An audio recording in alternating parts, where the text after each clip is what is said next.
I'm going to try to go pretty fast. There's a couple little interactive parts and then some worksheets in the end that I think will help your teams.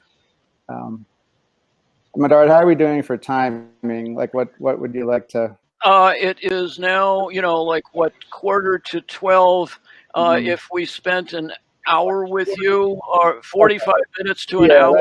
Okay, that should be plenty. So let me hop in here. I have the slides ready to go. So we're going to talk about this little acronym for transformation, some tools that I think all transformation people in the world should kind of have in their back pocket, then look at some tech drivers for this decade. The 2020s until about the middle of January, we're on track to be incredibly transformative. In a lot of ways, we're still on track. And the coronavirus has actually sped up some of these transformations. Witness being here, Zooming or live webinaring all around the world. That's been a big transformation. And then, like I said, at the end, we'll look at some frameworks you guys can use in your breakout teams. In addition to helping Medard, my day job, more or less, is digital marketing for corporate clients. A lot of them are in the healthcare and biotech space here in the Philadelphia area, which is where I am from. Okay, so you may have heard this phrase, the pen is mightier than the sword, and I have my little pen here. And this is a little mnemonic. If you have a pen handy, grab it and hold on to it. And maybe 5 or 10 years from now, you'll pick up your pen, you'll be like, oh yeah, what was that? The paradigm shifts, exponential growth, and neuroplasticity. So these are 3 really critical ideas and sort of things to tune into as you look to tackle some of these global solutions. So let's go through and look at each of these paradigm shifts, exponential growth, and neuroplasticity. I'm going to try to pronounce that correctly here today. So the pen is mightier than the sword, and let's dive into paradigm shifts. Now, paradigm shifts, it gets a little overused and cliche, but there's actually some pretty cool background behind it. And on the left, I'm afraid the doctor is telling the patient, I'm afraid you've had a paradigm shift, right? Like what is it? Some kind of disease. But really your paradigm controls how you use your time, how you actually perceive things. And we'll get into that in a second. It controls your expectations and effectiveness. And it controls, really how much money you think is appropriate to earn. So if you really want to start to change your own life or work on these global solutions, you really have to dig in and try to understand what are the underlying assumptions and paradigms. And I think we've been talking about that a little bit the last couple of days. The guy who really popularized the word paradigm was a writer and scientist named Thomas Kuhn. And he would use this little diagram here to kind of get people thinking about paradigms. So everyone in the chat box, type in what you see real quick. And it's interesting because if this was a project, is it going to, take off like a bird or run away like a rabbit? And this is one of those, and it's interesting. Yeah, we got some bunnies and some ducks. Keep typing, everybody. We'll kind of see what we've got here. Now some, Medards can see both. Right. So if you haven't caught on, this is one of those visual illusions. If you look to your left, you kind of see the duck and the beak here. Can you guys see my mouse, by the way, moving around or no? I don't see it, Jim. Okay, hold on. I wonder, I'm going to do some real time. Now, can you see the little pencil? I can see the palette on the left, but okay. So yeah, so over here you can see this would now be. I see it. Yeah. So that's the we're trying some interactive tools here. So that would be the duck's beak, but over here this could be the nose of the bunny, right? If you sort of look back and forth. Everybody with me here on this? So these next couple slides are more of the same thing, just to kind of point out and make you realize if you're looking for a duck, you're going to see a duck, right? And as I said, hey, everybody, look at the duck. You'll see the duck, and you might miss the rabbit, right? And what Kuhn found is that scientists, their bias and perceptions could be so strong that they would totally miss the rabbit here and think that they were stuck with a duck, right? So some of these other pictures, all right, this is another good one. What do people see here? Just go quick. What's the first one you saw? Whose legs? Women. Yeah, women's legs. Everybody else? Do you see the men's legs down here at the bottom if you look at it that way? Right? Back and forth, right? So this is another one of these, again, sort of depending on what you're looking for. Are we having fun? I can't tell. Well, we'll keep going. So that's one. Now this one takes a second, right? So it's, I think at least for me, right away, it was, an old husband and wife. But then if you look more closely, you can see the two sombrero guys kind of sitting there playing guitar in front of the gold chalice. Do people see that? Yep. That's kind of a cool one. And there is a point to all these, so we'll just do a couple more. Again, this is an old man holding his hand on his chest, or it's a woman in a dress on the right with talking to a guy, and that's a dog lying there on the bottom left. So again, your paradigm can really shape what you see. Here we see a girl staring straight at you, but look again, it's a girl looking to the left. This one is one of the more sort of surprising ones, right? So either it's a girl staring straight at you, or now I'm going to tell you, this is her nose kind of pointing to the left, right there in the middle. Now this one's a little risque, or not, depending on how you look at it, right? So it's a cowboy with his hat, or it's a woman sunbathing in a bikini, right? Again, it sort of depends what you're looking for. And this one is an important one, especially in terms of climate change and accurate data, right? Because depending on where you stand at things, you may have a different perception of what the data is telling you, right? And you have to kind of stare at a second, but if you sort of look at these logs on the left-hand side, there's 4 of them, but if you count them on the right, all of a sudden there's 3, and what's going on here? And this is an important thing to kind of consider in your teams is, what are our data sources, and do we feel are accurate? So that's something probably to keep in mind for Monday's presentation is, here's where we sourced our data, and this is our confidence level. Yeah, and there's lots of these. Now this is the more current news, and again, we're going to get a little more abstract here in terms of just conceptual paradigms. Are we in the best of times or the worst of times? At least in terms of the U.S. economy, right? And this a lot of people saw this come up on CNBC News, right? When the bounce back in the market, right? The best week since 1938, but down there in the little Chiron, whoops, 16 million people lost their jobs. So again, we could be doing really well economically, like, we're actually pulling through, or if you're one of the 16 million and you're struggling for rent, it's probably not such a great time. And again, this is kind of a conceptual paradigm of how people are looking at things. And this cuts into climate change a lot, just per the earlier presentations this morning.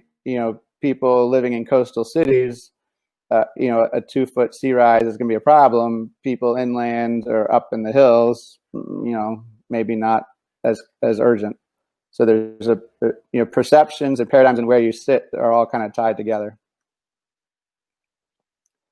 Now, climate change is a huge paradigm shift, and I was kind of struggling around to find another sort of paradigm shift to talk about where someone worked it through. And Kepler, I don't know how many scientific historians are on the call, but he was born in 1571, and when at that era, Copernicus was just sort of starting out that, hey, maybe the Earth isn't the center of the world. But a lot of people at that time, you can see here, here's the sun at the top circling around the Earth, right? And that was kind of the prevailing worldview. And Kepler was a brilliant mathematician, and I don't know how well you guys can see this on the screen, but this was sort of the diagram of all the different, the sun is there, kind of 3 rings up. The Earth is in the dead center, and everything is circling around the Earth. And this was the geocentric model of the universe. And if you think about it, at that time, they didn't have very powerful telescopes. You know, the optics were just getting into place, so they couldn't very easily figure out what was going on. And there was a lot, just like there's a lot of sort of entrenched ideas about climate today, there was a lot of entrenched ideas about the Earth as the center of the universe. So Kepler was a brilliant mathematician, and he looked at the data to try to figure out what was going on. And there's also a lot of mythology that everything had to be perfect, like all the planets traveled in a perfect circle around the sun if they did travel. So he had a lot of kind of baggage and mythology to dig through to get to the heart of what was really going on. And at the end of the day, he was able to, he spent 8 years looking at the data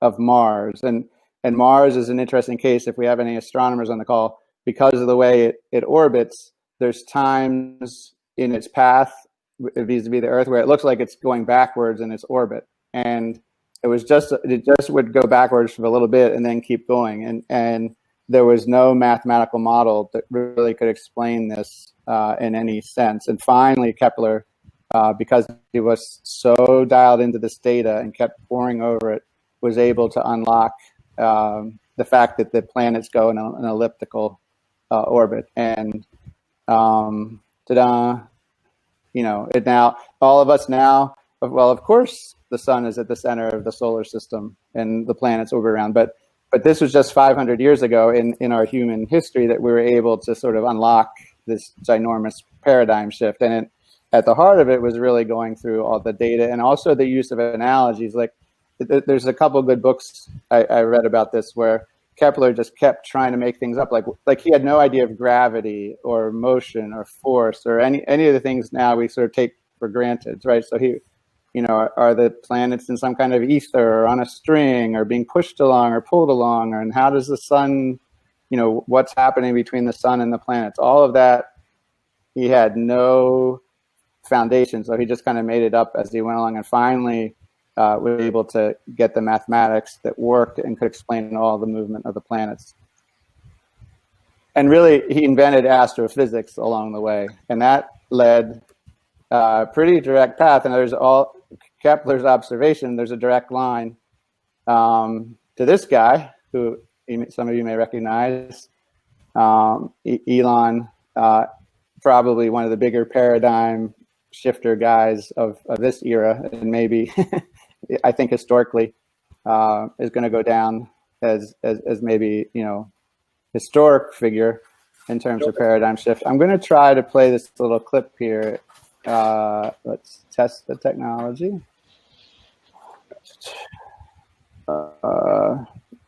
Let's see. Yeah. All right, play.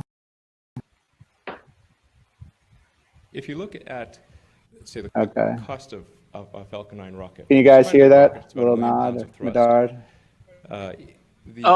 Barely. You might try turning the volume up. In the world. And even so, it's about $50 to $60 million. And even so, it's $50 to $60 million. But the cost of the fuel and oxygen and so forth. Cost of the fuel and oxygen and so forth is only about $200,000. So obviously, if we can reuse the rocket. So obviously, if we can reuse the rocket, then that would make, say, 1,000 times, then that would make the capital cost of the rocket per launch only about $50,000. There'd be maintenance and other things that would factor in and fixed costs. There'd be maintenance and other things that would factor in there, and fixed costs and some overhead allocation and whatnot. But it would allow for about 100-fold reduction in launch costs. And this is a pretty obvious thing if you think about it as applied to any other mode of transport. You can imagine that if planes were not reusable, very few people would fly. Is about $300 million. 747 is about $300 million. You'd need 2 of them for a round trip. I don't think anyone here has paid $500 million to fly. Yet I don't think anyone here has paid $500 million to fly. Those planes can be used tens of thousands. And the reason is because those planes can be used tens of thousands of times. And so all you're really paying for is fuel and pilot costs and sort of incidentals. And the capital cost is relatively small. Sort of incidentals. And the capital cost is relatively small. Yeah, so that was in 2012, this video. And clearly, Elon Musk looks at this and says, this paradigm is wrong. And I don't know how many people remember in the old, quote unquote, old days, the rocket would go up and those boosters would just crash into the ocean basically as trash.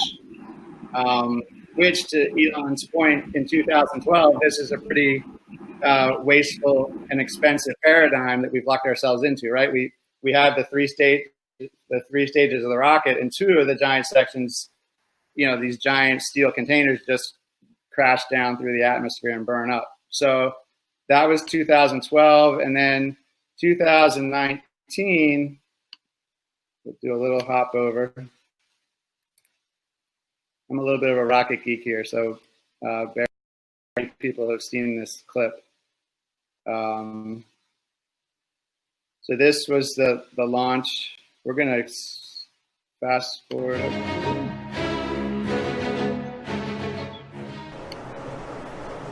Minus 15 seconds. Flight pressures. 10, 9, 8, 7, 6. Separation, the side boosters were traveling slow enough to turn around and make their way back to land at our side. Okay, so you can see, so this was from the launch day, and you'll hear the breathless announcers here. I hope in a second. Nominal. Maybe not. And the reentry burn is complete for the side boosters. Coming up in about 30 seconds, the center core, which you see on your center screen, will begin its reentry burn.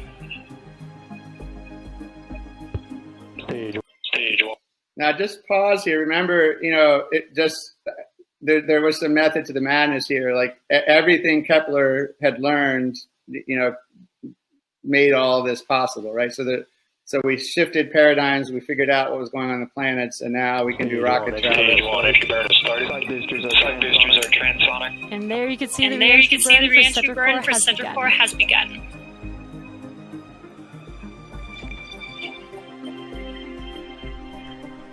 Coming up in about 5 seconds here, the side boosters landing burn will begin as well.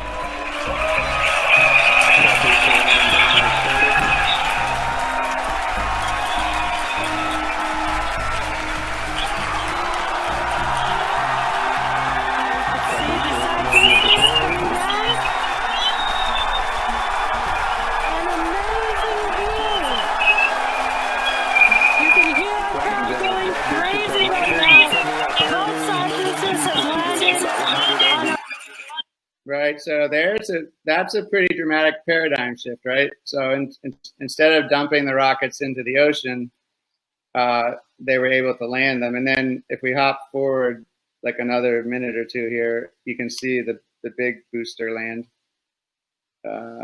Oops, hold on. Well, maybe not. Let's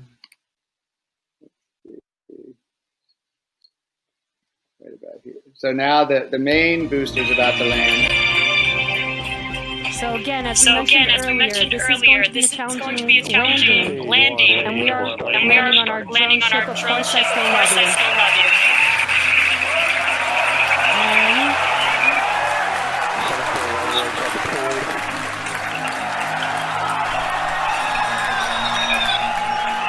Looks like we lost the live view. Waiting for some confirmation, and we landed the center core on our drone ship. We have landed the center core for the first time on our drone ship. Of course, I still love you. For the first time, we've landed all 3 boosters for Falcon Heavy. What an amazing day. So now we are going to take a quick break. Can you hear our crowd getting loud? Right. I don't know. I don't want to bore all of you. If you, I could watch this 100 times, but you get the idea here that this paradigm shift is pretty substantial, right? So hop back to our slides, hopefully. Yeah. So this again, I think the point is showing you guys is A, it's just awesome to watch, but B, Musk was able to kind of rethink the paradigm in a pretty fundamental way. Like, we're just wasting something that we shouldn't be wasting. Let's land the rockets, right? And 7 years later, that's what he did. So there, there was the vision, and then the work, and then the execution of his project. So that was paradigm shifts. The next thing I wanted to talk about, and this is the E of our little pen model, exponential growth. And we're going through that with the virus, of course. It's unfortunately still growing somewhat exponentially, and we don't want to panic too much and look at some of those curves. But at a more basic level, there's a seed, and nothing about the seed tells you that that's going to turn into a big mustard tree, right? Like, that's the ancient parable. So little tiny seed turns into giant mustard tree. This is a fun one. These are some of the probably the most ugly caterpillars I'd ever seen. And then someone matched them up. Of course, we all know what happens. Ta-da! And again, nothing about the caterpillar suggests we're going to get a butterfly.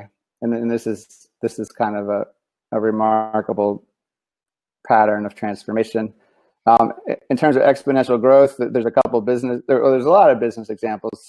Amazon is maybe one of the most famous. This is on the left is Jeff Bezos in his office in 1997, and he would take the boxes down to the store to ship them, down to the post office, I mean. And he went public in 1997. So in May of 1997, you could have bought a book on Amazon or bought a share of Amazon for about $18. Yours truly bought a lot of books, and unfortunately not any shares, because over on the right, you can see the Amazon campus. They've now, like, all those little orange dots, they've pretty much taken over Seattle, and that single share of Amazon is now worth more than $20,000. And this is, making, Bezos is now the richest guy in the world. And this is with this exponential growth curve that Amazon has seen. Airbnb is another good example of exponential growth. The guys, the designers, I don't know, most of you might be familiar with the story. There was a conference coming to town, and they literally went out and bought 3 air mattresses and put a little ad up and made a site called airbedandbreakfast.com. And they got 3 people that for that week of that conference who each paid $80 to sleep on a little air mattress. And then, of course, fast forward to today, and there's 7 million houses in their network, and 100,000 different cities, and 220 different countries. So I suspect everybody on this call, there's probably an Airbnb near you. And the nice thing about this model right now, unlike a hotel chain, Airbnb's revenues are down, but they're not stuck paying mortgages on giant facilities. Now, there's a lot of Airbnb renter owners who might be hurting if they mortgaged up to have a lot of houses, but Airbnb itself is doing okay during this non-travel time because they don't own all the hotels. It's all dispersed through the network. This is a fun one, and this is an important point to kind of think about, like, sort of the stepwise nature of incremental growth, and this is one of those famous parables. The the old man comes before the king, and the king wants to pay him. He says, "Oh, just give me a grain of rice today and double it tomorrow, and do that for the whole month." And you guys have probably heard this. And the king says, "Sure, why not?" So the first couple doubling. So at the end of week 1, we've got 64 cents. The end of week 2, we're at 81 cents. Any guesses as to where we end up? Anyone want to guess at day 31? Guessers in the text box. Here we are. Oops, wrong way. So after 3 weeks, we're starting to, yep, somebody's noticed the story. Yeah. Up to 10,000, and then by the end of the, at the end of the month, we're up to 10 million. So this is an important thing when you're thinking about how to scale your project. It's, you know, the moral of the story for everybody as you're working this week is, you know, don't be afraid to start small in your first week here, but kind of have the vision, hey, if this takes off, it could really take off, right? So, and this is how some of these changes can really take hold. And again, kind of the same idea, Edison, I didn't fail 1,000 times. The light bulb was an invention with 1,000 steps. So a lot of these solutions and challenges we're looking at are going to take this iterative process. I'll stop for a second. Does anyone have any questions or comments to type, or I'll keep going? Medard, how are we doing? I think you're doing fine. It's 12:15, 12:13. Okay. Keep moving forward, and yep. Okay. We'll have questions and stuff later. Yep. Okay, neuroplasticity. This is the last one of our PEN. So paradigms, exponential growth, neuroplasticity. Now this is about the human beings that we're working with here, our fellow human beings and other humans around the planet who we're trying to interact with. This is some of the stuff I've been doing in the book I'm working on. And what it really is about is there have been some incredible breakthroughs in neuroscience. A lot of us kind of assume like, well, once we've learned something or grown up, our brain stays the same. And what they've actually been starting to discover is that 70% of your brain connections are up for renewal every morning.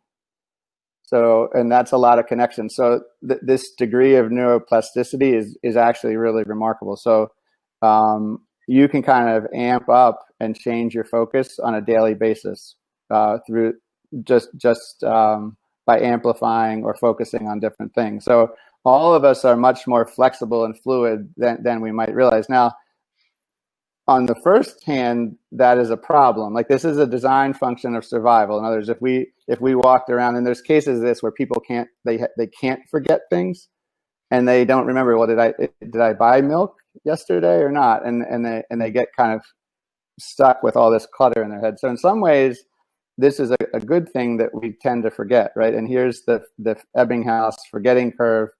If you don't review something at the end of the first day, you lose 50% of it. And all of us have been through school and kind of know, we try to cram and avoid the Ebbinghaus curve of forgetting. And if you don't review material, 70% of it's gone within a week. And for any kind of change project where you're working with other people, there's some pretty important implications, right? Like everything you tell somebody, they're going to forget half of it immediately. Including this presentation. So, that's just the way our brains are wired, right? And there's more examples of how this plays out. So when you think of New Year's resolutions, right? So here's New Year's Eve. A week later, 1 out of 4 people have already quit. And by the middle of the year, more than half the people have quit. Right, so our New Year's non-resolutions, we're really not very good at following through.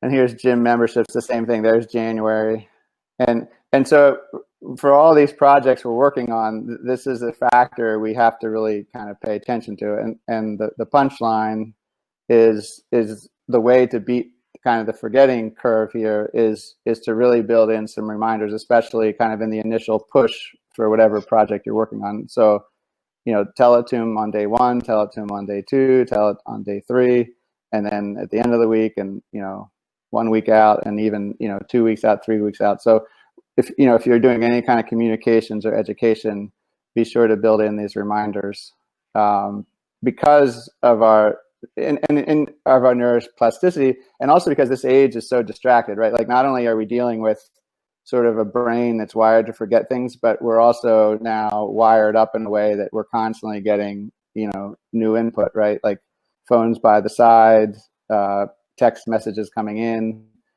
Jim's trying to do a presentation, what's for lunch, what's for dinner.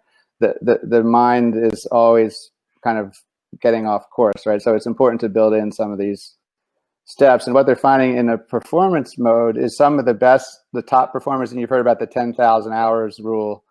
So if we go back, like good practice and good performers, this is kind of your your B plus A type of student, right? That you get very disciplined, and you study it, you come home, you look at your notes, you look at them the next day, you hit them again midweek, and by the weekend, the next weekend you have it memorized, versus the cram it the night before. And we're probably, I don't want to speak for everybody, but I'm on the cram side of things for the most part. But what they found, so good performers will kind of do it like this.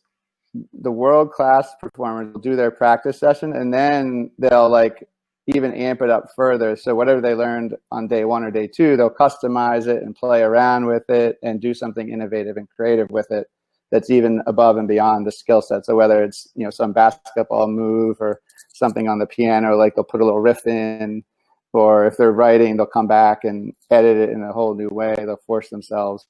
So this is sort of how you can even beat the performance curve and do this deliberate practice in your routine. But I think it also applies to these projects, challenge people and then try to take them to the next level with whatever you're doing. And this is one of my favorite quotes, and the older I get, the more I think this is, maybe one of my favorites. You got to keep the enthusiasm going, right? Because there's going to be those drops, whether you forget or people forget, or whatever. Or think of Elon Musk. I had some extra slides. We didn't have time, but from when he gave that speech in 2012 to 2019, there were a bunch of times, A, he almost went bankrupt, and B, the rockets kept blowing up, right? And so Musk was able to kind of keep pushing through towards success. So now is a quiz time. P, paradigm shift. E, exponential growth. N, you should all remember that because we just did it, right? Neuroplasticity. So I hope you'll remember that for at least the end of the presentation. And now we got where is time? We got about 10 more minutes. I'll speed it up here. These are some global demographics. We've been doing this presentation in different ways for the last couple of years, and this is what the map looks like. So if we ever get to meet in person, or we come to you, if this looks fun post-pandemic, we'll bring the map to you wherever you are, hopefully. So make note. This is the world game map, and you actually get to walk about. And it's kind of like it's this entire week all condensed into one day. And you can see the curves here. This is where I was born. This is where I went off to college. And you can see the growth in population. And these are UN data points. Let me see if I can enlarge. Did that go big for everybody or just me?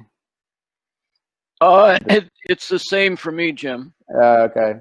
If you guys want, I think I don't know how many of you have it. It's, there's a little squiggly thing in the upper right of the picture that lets you kind of enlarge things. Oh, that's better. I don't know if I did that or somebody else is doing that. But you can kind of see here the flow. The big story for the second half of the 21st century is going to be Africa. And you can see Africa's growth curve here vis-a-vis some of the more developed nations. And down at the bottom of this chart, you can see North America.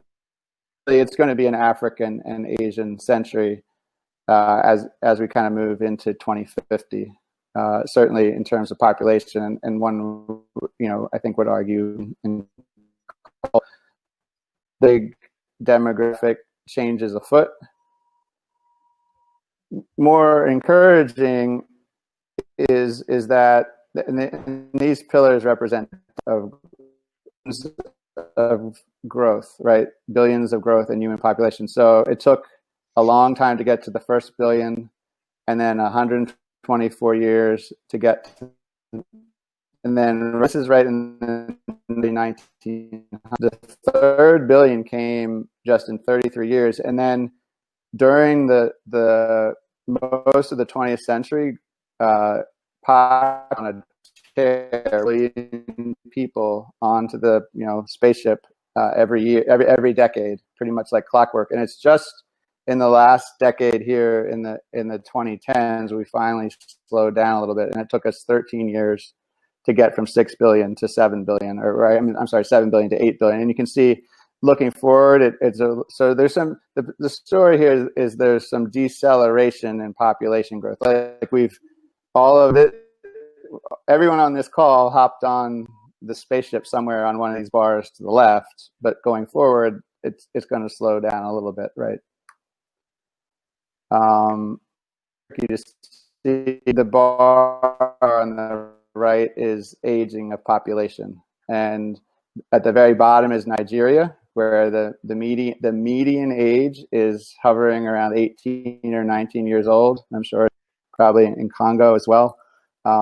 We don't have anybody from Japan on the call, but you can kind of see the demographics of Japan. Japan's even getting older this coming decade, which is kind of, they're investing a lot in our people to take care of the elderly. So that, there's where we are today, and you can see Japan kind of shift up a little like that. And meanwhile, Nigeria is going to burst into a median age of 20 by the end of 2030. So, as you're looking at your different solutions, and this is maybe self-evident to all of you, but it certainly has an impact with climate and how decisions are made and resource allocation. These aging and demographic issues, I think, are all intertwined with climate in a lot of ways that kind of need to be unpacked. Real quick, this is Internet Live Stats. It's a great site. I'll just encourage you guys to go visit it on your own. It's live, and all these spinners spin around. But I mean, this year so far, 700 million smartphones have been sold, and 500 million tons of carbon have been released because of the people on the internet. The technology is rolling out, but it's also having environmental impact. Augmented reality. So everyone has these smartphones. More and more ways to kind of hold up the phone, and this is like Pikachu turned for constructive purposes, right? But not the Pikachu, the Pokemon Hunt game, right? Diagnostics on demand. The phone can actually help you diagnose things.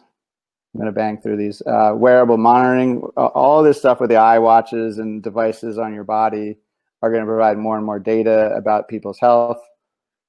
Autonomous vehicles. This is a huge one. This, of course, Elon Musk is in the middle of this himself. But even just this week on the right, like CVS is going to have little cars deliver medicine to people. And this I would argue is going to be a blowout kind of, means just because this type of vehicles will get cheaper and cheaper and just have such a cost benefit to scoot around and deliver things. Voice driven. I don't know how many of you have an Alexa, but this trend is going to take off in the 2020s, and you'll be able to talk to all kinds of different devices. Medard remembers I brought Alexa to one of the presentations and talked with her. The marketing data. So one of the things that's pretty cool, and this has been in sort of what my day job is, just the amount of data, and it can be a little Orwellian, but also very powerful in the sense that you can dial up and send the right information to the right person at the right time, and that that can be used for good or bad, right? So in this case, all of you have found each other and connected, and that's some valuable data for good. But then it can also be used for other not so good purposes. And this goes back to kind of bias. One of the things to watch out for when you get your data is a lot of the data has been collected and they just send it to the head of household around the world. So the UN has been doing a lot of work to make sure that the women get included in whatever is getting counted in terms of data sourcing. This is the drones part. So drones technology is going to just, we're still in the early Model T stages of drones. So in the next 10 years, these drones are going to get fantastical and be able to do all kinds of crazy delivery stuff and shrink supply chains and bring things and monitor climate change, or if there's a flood, the drones can kind of come in and see what happens. So this could be an interesting line of thought for some of your projects, maybe. And here's more drones for agriculture. And you can see, the one on the left is doing pollination. The one on the right is a vineyard, and it's two side by sides. And on the right are the grapes that are ready to pick. And the drone can just fly over and beam back to the farmer and say, all right, these are the clusters of grapes you should go pick, this weekend. So that's just kind of remarkable technology. And from a cost perspective, the costs of all these technologies, I should mention, are dropping, right? So it, might be unaffordable in 2020 for some of your more or less developing 2025. Probably, even your little farm in Sudan will have, access to this kind of technology. All right, well, I'm going to keep going through this relay. We're improvising. So CRISPR and DNA medicine is going to be huge. And then for this one, can you guys, maybe type some other technologies that all of you have seen that you think are kind of cool? Type them into the chat box. Yeah, just everybody out there, some of the ones that you have seen where you are, or that I didn't hit on, or because I think everybody is in different places around the world. Some of the things you've seen, or trends that you think are kind of cool. Yeah, motherboards. Yeah, the home technology. Yeah, that's a good one. Davina, the whole IoT to the home, and that some of that goes back to voice, right? It'll be voice activated, that kind of thing. And that's an important one for climate change. The ability to monitor all of these little locations and everything, and temperature readings and salinity of the soil and weather monitoring, that kind of thing. What's that say? You just said it. I put in drones for monitoring air quality. Yeah. But I'm not sure what a humanoid is. Is that like an old person or a robot person? Well, both are probably true. Like we'll get a lot of 100-year-olds and also some robot people. I'm going to turn my mic on and maybe see, because I can see people better now.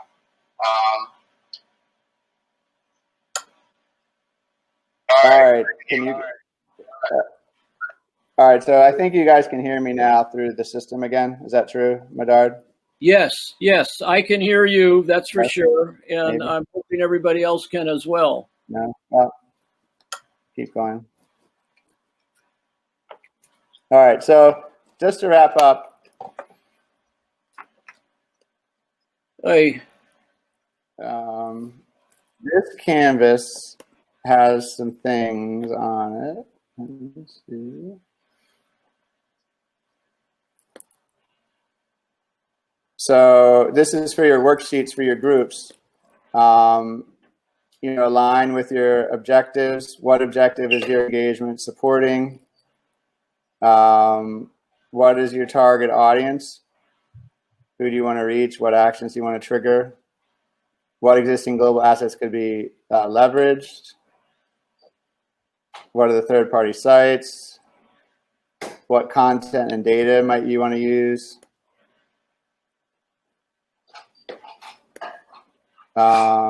Promotion, how will you promote and deliver your program?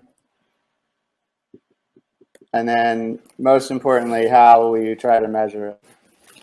So that slide I can share with you guys, and I made a blank version of it. And you're going to send it to us, or will we grab it off of your slideshow? How will we get it? This one is another exercise that I think is pretty cool. It lets you mash up exponential mashup exercise, where you can take different kinds of tech trends and different sort of consumer trends and come up with a what if scenario. So what if we combined, augmented reality with green consumerism and develop some kind of compelling message with AR around climate change? And that would like ladder up to your goals. And that is all for today. So let's, if there's any questions for Jim. Yeah, you can type or just do the voice thing, either way. So Ellen's question, Jim, you want to address that? You told me, but I don't know if anybody else. Yes, copies. I can share. Okay. And any other questions for Jim on his presentation, either specifics or general? I have one having to do with smartphones and the combination of drones and smartphones and dealing with climate change, at least in terms of the monitoring point of view, like what's happening, who's dumping what, where, or monitoring air quality in cities and stuff. But I'm not sure how to incentivize people changing what they're currently doing. That's a good question. I mean, and that goes back to the paradigm shift of, what's sort of an obvious, or that wouldn't be obvious, like what's a kind of a clever way to incent. I heard someone, I think there was a speaker yesterday saying about not, everyone's gotten used to the good air quality during the pandemic, right?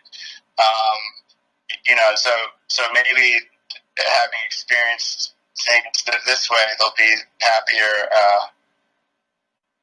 more appreciation of the clean air. Now, how that gets incented, I don't have a quick answer for it, but I think just having better data, quality of the pollen count, I've seen more and more pollen count over the last 10 or 15 years, especially promoted by the drug companies who want to sell you Claritin. But I mean, that data is more and more available. So, as we get more and more data about some of these problems, that's the first step. If you think back to Kepler, right?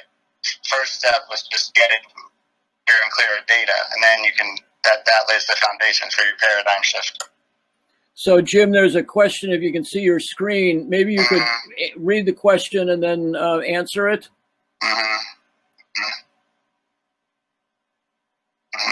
I mean, read it out loud so everybody can. The whole idea in less developed regions, and how can we ensure that the technology dispersion, right? And so there's two answers. Answer A is if you're patient, like this iPhone, is 2 years old, and in 5 years anybody in the world can get this technology, right? So if you just wait long enough, things get cheap enough, and pretty much anybody can afford it. So there's that answer to the question. But in more sort of an equity and acceleration of the tech dispersion, I think that's sort of a governmental level. And I think that can start to tie into some of these climate issues. In other words, the push to electric cars, Jim, you're now coming across on the platform, the live. Okay. Yeah. So if it, if you can accelerate that through less subsidies for, gas-powered engines, more subsidies for electric vehicles, that kind of thing.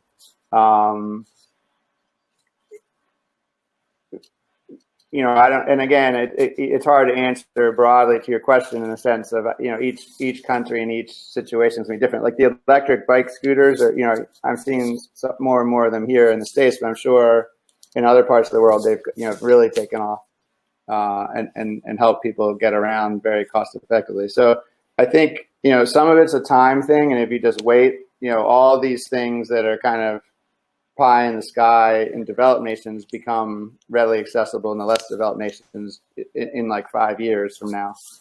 To help accelerate that, I think governments can help subsidize, I guess is the answer. Yeah, and the cell phone part, I see Wayne's comment there.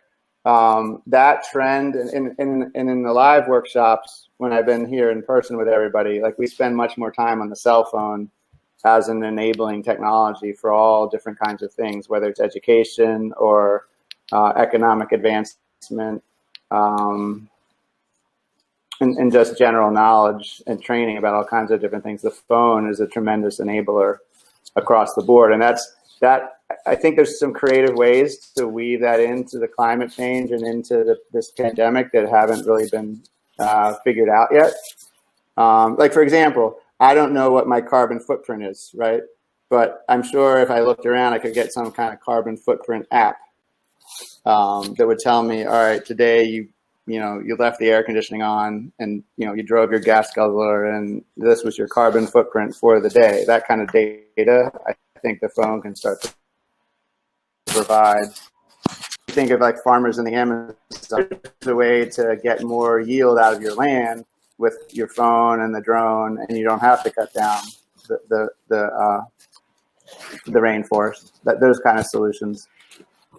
And again, I think the overlying message, and then this goes back to sort of the whole, if you think about Kepler, that was just a guy with a notebook and a kind of a crummy little telescope figured all that out, right? So one of the things, the premise of Global Solutions Lab and Buckminster Fuller's whole philosophy is that everybody in this room here has the potential to do all these great things. Like we don't have to wait for the government or the UN or anybody else to come up with these solutions. Like this is like legit stuff you can come up with this week. Now, are you going to get it implemented in a week? No, because you have to go through the sort of that exponential growth curve. But the seed of it, like you can develop the right seed this week that has the potential to blossom as well as any other idea out there.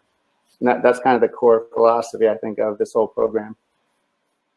So, any other questions for Jim? All right. One of the things, Jim. Am I muted again? Wait, I was just, somebody's just having a question. There is one question coming up. Somebody's typing, so go ahead and finish. Let's make you live. Okay, let me. We have a couple of people with questions. Yeah, I think. Are you still turning people on? Yes, their voice is now. I'm having trouble hearing. Now speak. Can you hear me? Yes, I can hear you. Wayne, can you hear this gentleman? As I counted 5 or something, just test so that Jim can. Yeah. Can you guys hear my voice? I just unmuted myself. Just to make a comment and kind of add something to the paradigm shift conversation and then to ask a question.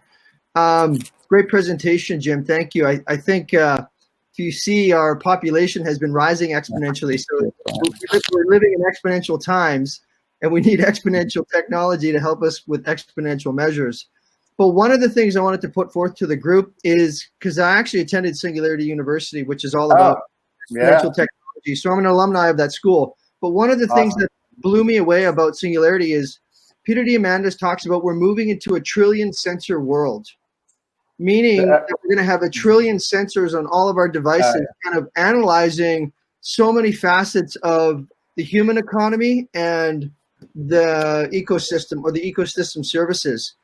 And then the next thing is that as the world all gets devices, smartphones, and as the world gets blanketed in Wi-Fi, that's probably going to come from a fleet of mini satellites, everybody on Earth will literally have a device in their hand connected to 1 trillion sensors potentially, or access into apps and different sources. So almost every human on Earth will have the whole world in their hands.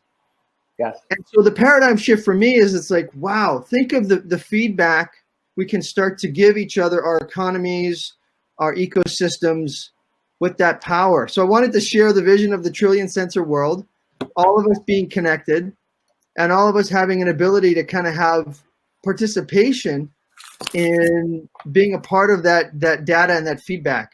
So my question is, where do you see the trillion sensor world, all of humankind being connected, and even the role of AI and deep learning, because we're going to need some help with this data. Right. And I know that the theme in this course is that we're sort of drowning in data. So how do we swim and find, the signals in all of that to help at these times? So I just wanted to put a piece out there. No, thank you. That's a great question. I love the Peter Diamandis. I think I'm part of that. He has like a virtual version of his Singularity thing. So yeah, I love all his books and stuff. And a lot of that exponential growth thing is spurred by his whole. He has books and books and books on that. We could do a whole presentation just on like you said, the Singularity experience. But I think to answer your question, my thoughts is that, and this is why it's so important to gather here and do workshops like this, is I think the data, and you mentioned it, you have to tease out the signal from the noise, right? And again, not to harp on for Kepler from 500 years ago, but he used like a ton of different analogies to try to figure it out. And that was like the creative act to match the data, right? So I think that's going to be the challenge. Is there's not going to be a shortage of data. There's going to be a shortage of sort of ability to reimagine the paradigm underlying the data, right? In other words, all that data by itself is kind of inert until someone like, sitting here says, all right, we got the data. How does that, what's the implication? What's the creative aha that we can now achieve that we couldn't achieve that before? Like that's the real breakthrough. Uber, the guys, Uber wasn't necessarily destined to have to happen, but it would never have happened before the cell phone, right? In other words, all of a sudden everybody had cell phones, and the Uber guys were like, we could map and track car, individual car owners and have them have that. Like, in other words, so there's sort of that creative mashup that has to happen. I think to your point, to get to address exponential problems, you need the exponential solution, and the data is the foundation, but it's sort of the creative paradigm mindset on top of that. I guess would be my answer, if that makes sense. Yes, thank you. Any other comments, suggestions for Jim? And Jim, one, thank you. This was provocative, insightful, helpful. The stuff that you got, you're holding up your pen.